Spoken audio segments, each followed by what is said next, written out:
오늘 함께 묵상할 말씀은 민수기 31장 1절에서 12절까지의 말씀입니다. 지금 이스라엘 백성들은 가나안 땅을 앞에 두고 있는 모압 평지에 있습니다. 그런데 가나안 땅에 들어가기 전 반드시 처리해야 할 해묵은 과제가 있었습니다.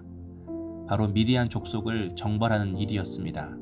3절 모세가 백성에게 말하 이르되 너와 함께 있는 사람들 가운데서 전쟁에 나갈 사람들을 무장시키고 미디안을 치러 보내어 여호와의 원수를 갚되. 본래 미디안은 가나안 7족속이 아니었기 때문에 이스라엘이 정복해야 할 대상이 아니었습니다. 그러나 이스라엘 백성들이 잠시 모압 평지에 머무르고 있을 때 미디안 여인이 이스라엘을 유혹했습니다. 그래서 음행과 성적 타락에 빠지게 했습니다. 이제 모든 준비를 하고 가나안 땅 정복 전쟁을 시작해야 하는데 시작부터 넘어지게 된 것입니다. 그래서 하나님이 모세에게 마지막 과업을 맡기셨습니다. 바로 미디안을 정리하는 것입니다. 우리도 새로운 일을 시작할 때 반드시 정리해야 할 죄가 있습니다. 그렇지 않으면 가나안 정복 전쟁을 하는 내내, 새로운 일을 하는 내내 죄의 유혹이 우리의 발목을 잡을 것입니다. 모세는 이런 하나님의 뜻을 알고 전쟁을 준비토록 한 것입니다.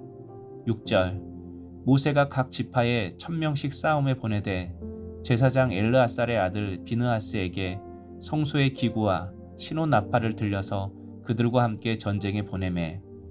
모세는 미디안을 정벌하기 위해 각 지파마다 1000명씩 차출했습니다. 그런데 이번 전쟁에 특이점이 있습니다. 이 정벌군에 제사장 비느하스가 성소의 기구와 신혼 나팔을 들고 참전한다는 것입니다. 이 전쟁은 단지 분하고 억울해서 미디안을 심판하는 것이 아니라 하나님을 대적했던 자에게 내리시는 하나님의 심판임을 알 수 있습니다.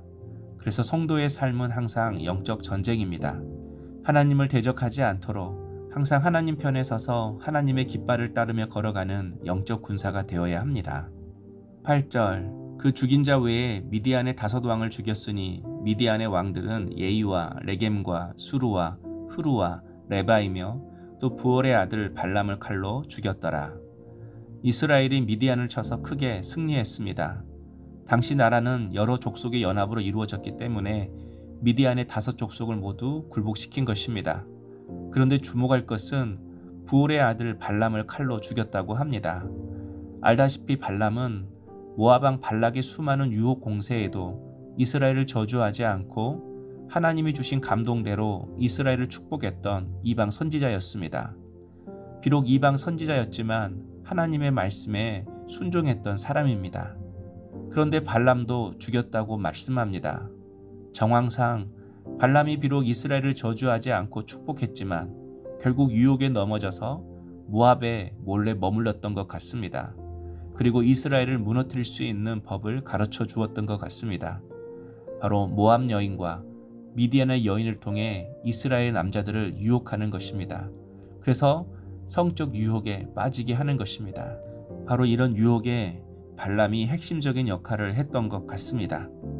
한때 하나님의 말씀을 전함으로 이방 선지자가 아니라 하나님의 선지자가 될 기회가 있었지만 결국 욕심을 버리지 못하고 악한 세력과 손을 잡았습니다. 그래서 로마서 8장 6절에 육신의 생각은 사망이요 영의 생각은 생명과 평안이니라 라고 말씀합니다. 말씀이 아니라 욕심을 따르는 삶은 결국 망하는 삶이 된다는 것을 우리에게 보여줍니다.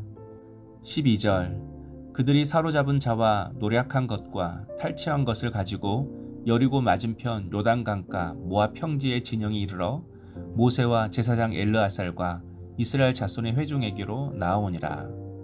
하나님의 도우심으로 이스라엘은 미드안과의 전쟁에서 대승을 거두었습니다. 그래서 과거의 수치를 다 씻었습니다. 믿음의 한 걸음을 떼기 위해서 이처럼 반드시 과거의 상처와 죄를 정리해야 합니다. 내 삶의 가지치기가 반드시 필요합니다. 요한복음 15장 2절이죠. 물은 내게 붙어 있어 열매를 맺지 아니하는 가지는 아버지께서 그것을 제거해 버리시고 무릇 열매를 맺는 가지는 더 열매를 맺게 하려 하여 그것을 깨끗하게 하시느니라. 포도나무에서 더 많은 열매를 맺기 위해서는 쓸데없는 가지를 잘라내야 한다고 말씀합니다.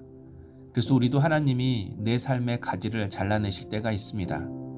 그때는 비록 힘들지만 더 많은 열매를 내게 주시기 위해 하나님이 내 삶을 정리하시는 것입니다. 쓸데없는 만남을 정리하시고 쓸데없는 일을 정리하시고 유혹을 정리하시는 것입니다. 그래서 하나님에게, 하나님의 뜻에, 하나님의 꿈에 집중하도록 우리의 삶을 빚어가시는 것입니다. 그러므로 과거의 아픔과 상처가 치유되고 항상 우리의 발목을 잡는 과거의 죄를 정리하고 한 걸음 한 걸음 약속의 땅을 향하여 전진하는 우리 성도님 되시길 소망합니다. 적용 질문입니다.